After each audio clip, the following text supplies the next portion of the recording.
ये मूवी शुरू होती है 1975 में, जहां हम स्पेन के एक आर्फनेज को देखते हैं। वहां उन बच्चों को रखा जाता है जिनका इस दुनिया में कोई नहीं होता। वहां एक बच्ची थी, लॉरा, जो अपने दोस्तों के साथ खेल रही होती है। अब कुछ टाइम के बाद कोई लॉरा को गोद ले लेता है। अब हमें सीधा 30 साल के बाद का टाइम दिखाया जाता है, जहां लॉरा की शादी हो गई थी और अब वो अपने हस्बैंड और 7 साल के बेटे साइमन के साथ रहती है। हाल ही में लॉरा ने वो आर्फनेज फिर से खरीद लिया था जहां उसका बचपन गुजरा था। वो उस जगह को फिर से पहले जैसा बनाना चाहती थी, ताकि कुछ स्पेशल बच्चों को गोद लेकर उनकी देखभाल कर सके। कुछ दिनों में ही ये फैमिली वहां शिफ्ट हो जाती है। अब एक दिन जब साइमन उस नए घर में खेल रहा था, तो वो अपने मॉम डैड को अपने 2 दोस्तों के बारे में बताता है। उसका कहना था, वो मेरे इनविजिबल दोस्त हैं, उनको बस मैं ही देख सकता हूं। अब उसकी मॉम डैड को लगा कि ये बच्चा है तो जरूर इसने अपने दिमाग में दोस्त बनाए होंगे। उन्होंने साइमन की बात को टाल दिया। अगले दिन लॉरा साइमन को समुद्र किनारे बनी एक केव को दिखाने लाती है। तब साइमन उसे अच्छे से चेक करने के लिए अकेले ही अंदर चला जाता है, जबकि लॉरा बाहर खड़ी होकर उसका इंतजार करती है। मगर काफी टाइम तक जब साइमन बाहर नहीं आता, तो लॉरा उसे ढूंढने अंदर चली जाती है। उसने देखा कि साइमन अकेले में वहां किसी से बातें कर रहा है, लेकिन जब लॉरा ने चेक किया तो उसे वहां बच्चों के पैरों के निशानों के अलावा और कुछ भी नहीं मिलता। घर वापस जाते हुए साइमन रास्ते में बहुत सारे शेल्स फेंक देता है, ताकि उसका नया दोस्त शेल्स का पीछा करते हुए उनके घर आ जाए। अगले दिन एक बूढ़ी औरत लॉरा से मिलने आई। वो कहती है कि मैं एक सोशल वर्कर हूं और डॉक्टर का काम भी करती हूं। तब लॉरा उसे घर के अंदर ले आती है। सोशल वर्कर साइमन के बारे में बात करती है और लॉरा को उसकी फाइल दिखाती है। हमें पता चला कि साइमन उन दोनों का अपना बेटा नहीं है, बल्कि गोद लिया गया बेटा है। वो बताती है कि जब आपने साइमन को गोद लिया था, उससे पहले ही उसे एक बीमारी थी जिसका मैं इलाज कर रही थी। अब उसके डॉक्टर होने की वजह से मैं अब भी उसका इलाज करना चाहती हूँ। मगर लॉरा ये कहकर मना कर देती है, मेरे हस्बैंड खुद एक डॉक्टर हैं और मैं चाहती हूँ कि साइमन का इलाज बाहर जाकर नहीं, बल्कि हमारी निगरानी में घर पर ही हो। इसलिए लॉरा वो फाइल लेकर सोशल वर्कर को वहां से भेज देती है। बीमारी को कंफर्म करने के लिए लॉरा ने जब फाइल चेक की तो उसकी रिपोर्ट पॉजिटिव निकली। अब लॉरा नहीं चाहती थी कि साइमन को यह पता चले कि वो उनका अपना बेटा नहीं है और उसे कोई बीमारी है। इसलिए लॉरा वो फाइल अलमारी में बनी एक लॉकर में छुपा देती है और चाबी अपने पास संभाल कर रख लेती है। इसी रात एक जोरदार आवाज की वजह से लॉरा की आंख खुल गई। आवाज उनके घर के बाहर बने शेड से आ रही थी। इसलिए लॉरा वहां पर चेक करने गई। वो देखती है कि वहां सोशल वर्कर है जो शेड में छानबीन कर रही है। लॉरा घबरा गई। वो जल्दी से आकर अपने हस्बैंड को जगाती है। दोनों चेक करने आए, पर तब तक सोशल वर्कर वहां से जा चुकी थी। अगली सुबह लॉरा ने जब घर का दरवाजा खोला तो उसे बाहर एक लाइन में शेल्स गिरी हुई मिली, और ये वही शेल्स थीं जो साइमन ने केव से लौटते हुए रास्ते में गिराई थी। साइमन लॉरा को अपने 6 दोस्तों के बारे में बताता है। वो सारे के सारे इनविजिबल हैं। बहुत जल्द मैं भी उनके जैसा हो जाऊंगा और फिर हमेशा उनके साथ ही रहूंगा। ये बात लॉरा को अजीब लगी। वो साइमन की ड्राइंग देखती है, जहां उसने उन 6 इनविजिबल दोस्तों की तस्वीरें भी बनाई हुई थीं। उनमें से एक दोस्त ने तो मास्क भी पहना हुआ था। सभी बच्चों के हाथों में कोई ना कोई चीज थी। वो ड्राइंग साइमन को दिखाकर लॉरा पूछती है, इनके हाथों में क्या है? साइमन कहता है, मेरे दोस्त दूसरों की चीजों को चुराकर छुपा देते हैं, फिर उस चीज के मालिक को क्लूज के जरिए अपनी चीज को ढूंढना पड़ता है। अगर कोई इंसान क्लूज की मदद से अपनी चीज ढूंढ लेता है, तो वो लोग उस इंसान की कोई एक ख्वाहिश पूरी कर देते हैं। ये एक गेम है, और अब वो गेम मैं भी अपने दोस्तों के साथ खेलने वाला हूं, जहां मुझे अपने सिक्कों को ढूंढना है जिनको मेरे दोस्तों ने कहीं छुपा दिया है। इसलिए अब लॉरा भी इसे गेम समझकर साइमन का साथ देने के लिए तैयार हो जाती है। उसे लग रहा था कि साइमन उसके साथ खेलना चाहता है और सारे क्लूज सेट करके उसने ही अपने सिक्के कहीं छुपा दिए होंगे। अब क्लूज के जरिए वे पहले साइमन के रूम में गए, फिर गार्डन में, फिर एक दूसरे कमरे में और फिर किचन में। आखिर में साइमन को एक चाबी मिलती है जो उसी अलमारी की थी जिसमें लॉरा ने साइमन की फाइल छुपा कर रखी थी। साइमन चाबी से अलमारी खोलता है। उसे अपने सिक्के फाइल्स के बीच पेजेस में ही मिलते हैं। सिक्के मिलने पर साइमन खुश हो रहा था, पर लॉरा उससे फाइल छीनकर डांटने लगती है। इस पर साइमन बोलता है, मैं पहले से ही जानता हूं कि मैं आपका गोद लिया गया बेटा हूं। मुझे एक बीमारी है और मैं जल्द मर जाऊंगा। ये सुनकर लॉरा के होश उड़ जाते हैं। वो घबराकर साइमन से पूछती है, तुम्हें ये बात किसने बताई? तब साइमन कहता है, थॉमस ने, जो मेरा मास्क पहना इनविजिबल दोस्त है। यह सुनकर लॉरा पूरी तरह हैरान और परेशान रह जाती है। अगले दिन उन स्पेशल बच्चों के लिए पार्टी रखी जाती है जिनको लॉरा गोद लेने वाली थी। जब लॉरा साइमन को पार्टी में बुलाने के लिए आती है तो वो उनके साथ जाने से मना कर देता है। वो कहता है, मेरे साथ थॉमस के घर चलो। लॉरा ये कहकर मना कर देती है, नहीं जा सकते बेटा, घर में पार्टी है। इस बात को लेकर दोनों की बहस हो जाती है। जब साइमन ज्यादा जिद पर उतर आता है तो लॉरा उसे थप्पड़ मार देती है, पर बाद में उसे इस बात का दुख भी होता है। साइमन नाराज होकर वहां से चला जाता है। कुछ देर बाद जब लॉरा उसे मनाने के लिए घर में ढूंढती है तो वो उसे कहीं भी नहीं मिलता। तभी उसे एक बच्चा खड़ा हुआ दिखाई देता है जिसने बिल्कुल वैसी ड्रेस और मास्क पहना हुआ था जैसा साइमन ने थॉमस को अपनी ड्राइंग में बनाया था। लॉरा को लगता है कि यह थॉमस है। लॉरा जब उसका मास्क हटाने लगती है तो बच्चा उसे धक्का मारकर बाथरूम में बंद कर देता है। फिर उसे लॉक करने के लिए जब बच्चे ने दरवाजा बंद किया तो बीच में लॉरा का हाथ आ गया। वो दर्द में तड़पने लगती है। उसकी आवाज सुनकर फौरन उसका हस्बैंड वहां आ गया। वो दरवाजा खोलकर लॉरा को बाहर निकालता है। साइमन का अभी भी कुछ अता पता नहीं था। हर कोई उसे ढूंढने लगा। लॉरा भी उसे हर छोटे बड़े कमरे में ढूंढती है, मगर जब उसे एहसास हुआ कि वो घर पर नहीं है तब वो उसे ढूंढने समुद्र के किनारे चली गई। वो समंदर के बीच से गुजरते हुए केव की तरफ भागकर जाने लगती है, मगर इससे पहले कि वो डूबती, ठीक टाइम पर उसका हस्बैंड आकर उसकी जान बचा लेता है। इसके बाद लॉरा को हॉस्पिटल ले जाया गया और पुलिस साइमन को ढूंढने की कोशिश करती है, जिसके लिए वो केव में भी गए। अब लॉरा का हस्बैंड आकर उसे बताता है कि पुलिस को साइमन केव से नहीं मिला। वो बोलती है, ऐसा कैसे हो सकता है, क्योंकि मैंने खुद उसे केव के बाहर खड़ा हुआ देखा था, तभी मैं भागी थी। यह सुनकर पास खड़ी पुलिस डॉक्टर कहती है, यह बस लॉरा का वहम है। उसका यह भी कहना था, हो सकता है कि साइमन को आपके किसी रिश्तेदार या फिर जानने वाले ने किडनैप कर लिया हो। यह सुनकर लॉरा और उसके हस्बैंड को सोशल वर्कर के बारे में याद आया। तब लॉरा पुलिस डॉक्टर को बताती है, वो मेरे घर आई थी साइमन के बारे में बात करने। एक रात वो घर में भी घुस आई थी और शेड में तांग झांक कर रही थी।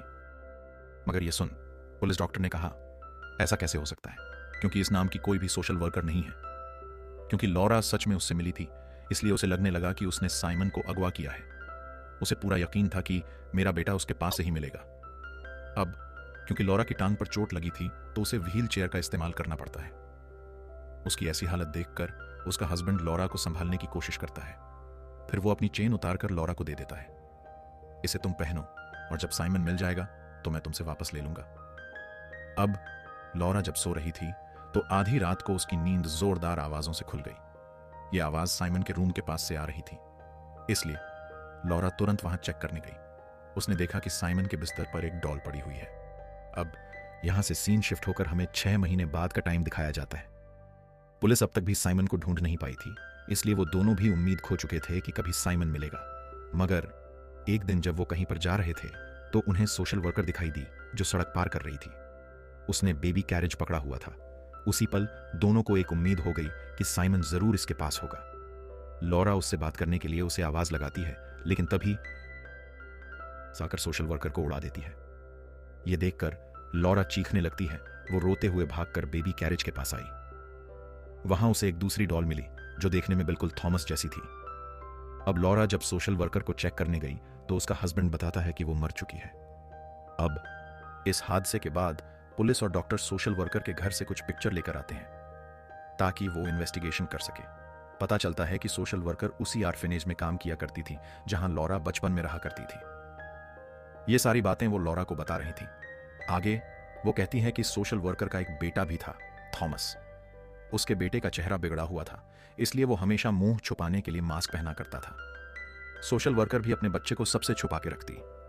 अब पुलिस डॉक्टर लॉरा को एक न्यूज़पेपर भी दिखाती है जिसमें थॉमस के गायब होने के बारे में लिखा हुआ था। वो कहती है, लॉरा, जब तुम्हें बचपन में गोद लिया गया था उसके बाद कुछ बच्चे थॉमस को लेकर उसी केव में गए। केव के अंदर जाकर उन्होंने थॉमस का मास्क उतार दिया था और भागकर बाहर आ गए, क्योंकि वो देखना चाहते थे कि बिना मास्क के थॉमस बाहर आएगा या नहीं।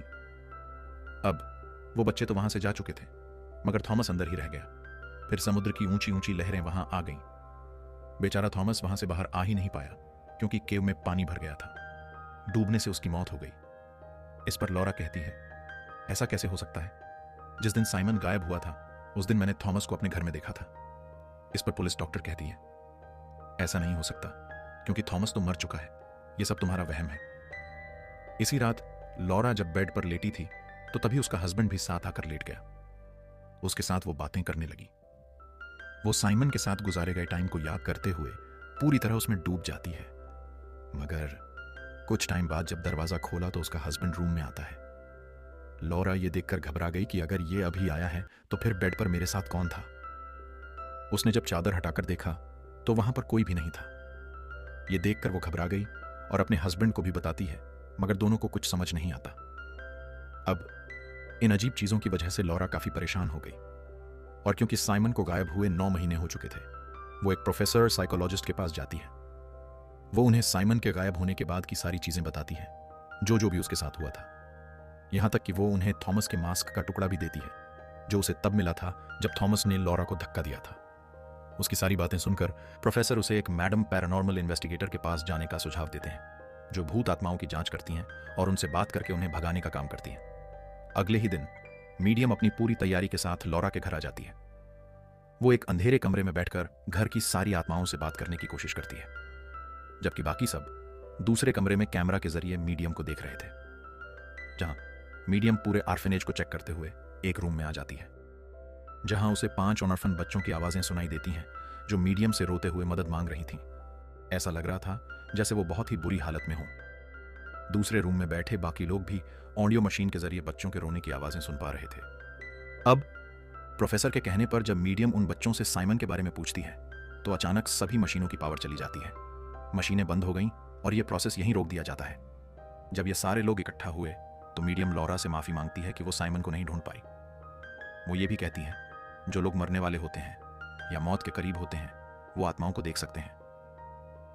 यह सुनकर लॉरा सोच में पड़ गई। उसे ख्याल आया कि साइमन को भी तो बीमारी थी, तो हो सकता है उसकी वजह से वो उन आत्माओं को देख पा रहा था जिन्हें वो अपने इनविजिबल दोस्त कहने लगा था। यह सुनकर लॉरा के हस्बैंड को गुस्सा आ गया। वो इन सारी चीजों को फिजूल ड्रामा बताकर प्रोफेसर और सबको अपने घर से चले जाने को कहता है। जाते जाते मीडियम लॉरा से कहती है, तुम एक मां हो और तुम्हारा अपने बच्चे के लिए जो प्यार है उसकी वजह से ही तुम साइमन को ढूंढ सकती हो। बस तुम्हें हर चीज पर गौर करना है और छोटी से छोटी चीज को नोटिस करना है।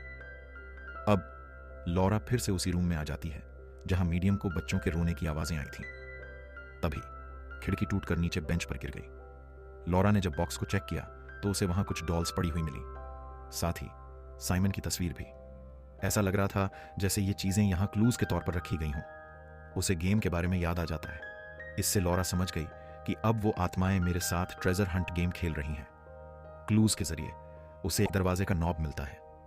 उसने जब पूरे घर को चेक किया तो उसे बिना नॉब वाला कोई दरवाजा नहीं मिलता। फिर लॉरा शेड में आकर चेक करती है जहां उसे सोशल वर्कर का लॉकेट मिलता है। तब उसे याद आया कि उस दिन वो भी यहां कुछ ढूंढने आई थी। लॉरा वहां बने छोटे छोटे चेंबर्स के दरवाजों को तोड़कर सीमेंट के बैग्स को बाहर निकाल देती है, मगर जब उन्हें खोलकर देखा तो उसके होश उड़ गए, क्योंकि उनमें से उसके 5 दोस्तों की लाशें निकली। यही वो बच्चे थे जिनके साथ लॉरा इसी ऑर्फनेज में रहा करती थी। यही वो बच्चे थे जिन्होंने थॉमस के साथ केव में जाकर वो सब किया था। असल में उस दिन के बाद से सोशल वर्कर उन बच्चों से अपने बेटे थॉमस की मौत का बदला लेना चाहती थी। उसने उन बच्चों के खाने में जहर मिलाकर उन्हें मार देती है, फिर उन्हें इन बोरियों में भरकर यहां रख दिया। क्योंकि ऑर्फनेज को लॉरा ने फिर से खोल दिया था, सोशल वर्कर यहां इन बोरियों को ही हटाने आई थी ताकि किसी और को इस बारे में पता न चल सके। अब ये सारी बातें लॉरा अपने हस्बैंड को भी समझाने की कोशिश करती है, मगर वो सुनने को तैयार ही नहीं था और इस ऑर्फनेज को छोड़कर जाने की बात करता है। इस पर लॉरा उससे 2 दिन का टाइम ले लेती है। अपने हस्बैंड के जाने के बाद वो पूरे घर को बदलने लगती है।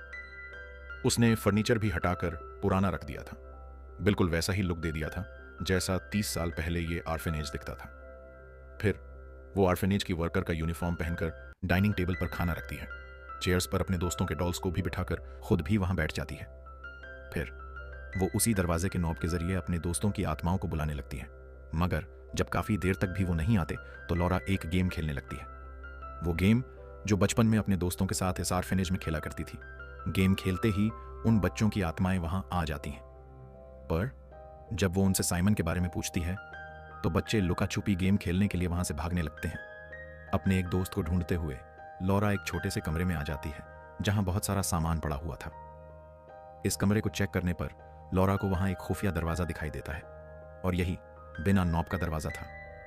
इसे खोलते ही अंदर एक बेसमेंट थी। तब नीचे आकर लॉरा चेक करने लगती है। उसे दीवार पर थॉमस की भी बनाई हुई कई सारी ड्राइंग्स मिलती हैं, जिससे यह बात पता चलती है कि वो इसी बेसमेंट में रहा करता था। अब बॉक्स चेक करने पर उसे सामने थॉमस के कपड़ों में साइमन की लाश दिखाई देती है। यह देखकर लॉरा के होश उड़ जाते हैं। वो पूरी तरह टूट जाती है। वो उसके पास बैठकर फूट फूट कर रोने लगती है, क्योंकि उसे कुछ याद आ गया था, एक गलती जिसका पछतावा उसे होने लगता है। असल में उस दिन मांस वाला बच्चा जिसे अब तक लॉरा थॉमस समझ रही थी, वो तो साइमन था। जब लॉरा ने थॉमस के घर जाने से मना कर दिया था और साइमन को थप्पड़ मार दिया था, तो नाराज होकर वो इसी बेसमेंट में आ गया था। सब लोग उसे ढूंढ रहे थे कि पता नहीं कहां चला गया, लेकिन वो इसी बेसमेंट में था। अब यहां लॉरा से गलती यह हुई थी कि जब वो इस छोटे कमरे में देखने आई तो उसे अंदाजा नहीं था कि यहां कोई खुफिया बेसमेंट भी हो सकती है। उसने इस दरवाजे को नजरअंदाज कर दिया। बड़े बड़े पाइप सेट करते हुए गलती से वो सारे पाइप बेसमेंट के दरवाजे के आगे गिर गए, जिससे दरवाजा ब्लॉक हो गया, जहां से बेचारा साइमन बाहर आ ही नहीं पाया। और हॉस्पिटल से लौटने के बाद जब लॉरा को घर में जोरदार आवाजें सुनाई दे रही थीं, तो वो और किसी की नहीं बल्कि साइमन की थीं, जो बेसमेंट से बाहर आने की कोशिश कर रहा था और गलती से उसका पैर फिसला। वो सीढ़ियों से नीचे जा गिरा। उसकी गर्दन की हड्डी टूट गई और वहीं उस बेचारे की मौत हो गई। अब लॉरा साइमन की लाश को वहां से निकालकर अपने कमरे में लेकर आती है। उसने साइमन को गोद में ही पकड़ा हुआ था। वो बहुत सारी नींद की गोलियां खाकर अपना आखिरी सांस लेती है। अब वो भी मर गई थी। जिसके कुछ समय बाद हम लॉरा को आत्माओं की दुनिया में देखते हैं। वहां साइमन उसकी गोदी में होता है। उसके साथ साथ वहां थॉमस और उन 5 बच्चों की आत्माएं भी होती हैं।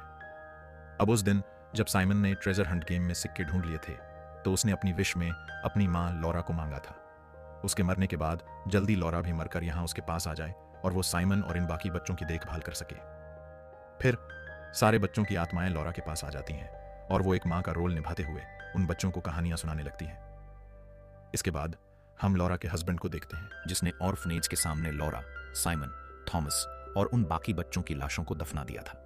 वो उनकी कब्र पर फूल चढ़ा रहा था और जब वो वापस ऑर्फनेज में आया तो उसे वही चेन मिलती है। उसने लॉरा को दी थी। उसने कहा था, जब हमारा बच्चा मिल जाएगा तो मैं ये तुमसे वापस ले लूंगा। तभी सामने का दरवाजा अपने आप ही खुल गया। सामने देखकर और अपनी चेन को वापस पाकर उसके चेहरे पर सुकून भरी मुस्कुराहट आ गई, क्योंकि वो समझ गया था कि लॉरा को साइमन आखिर मिल चुका है। चेन का मिलना इसी बात की तरफ इशारा था। और अब लॉरा और साइमन एक साथ हैं। दोनों बहुत खुश हैं। और इसी के साथ ये मूवी यहीं खत्म हो जाती है। आपको ये मूवी कैसी लगी हमें कमेंट बॉक्स में जरूर बताएं और हमारी वीडियो को लाइक करें और हमारे चैनल को सब्सक्राइब करें।